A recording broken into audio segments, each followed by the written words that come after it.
नमस्कार मित्रांनो, स्वागत आहे आपलं आपल्या TJ टेक मराठी यूट्यूब चॅनलला।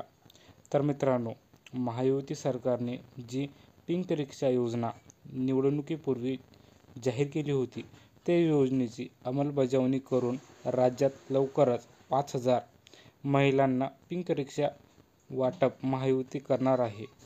तर पहा मित्रांनो, अदिती वर्धा, सुनील तटकरे मॅडम, मंत्री महिला व बाल विकास महाराष्ट्र राज्य, तर यांनी काय म्हटले आहे?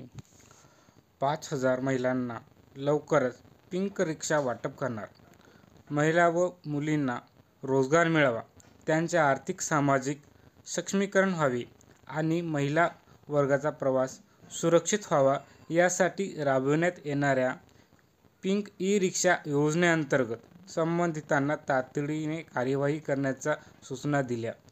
तर मित्रांनो, राज्यात लवकरच 5,000 महिलांना पिंक रिक्षा वाटप करणार। व्हिडिओ आवडला असल्यास व्हिडिओला लाईक करा, तुमच्या मित्रांना शेअर करा आणि अशाच माहितीपूर्ण व्हिडिओसाठी आपल्या यूट्यूब चॅनलला सबस्क्राईब करा। धन्यवाद।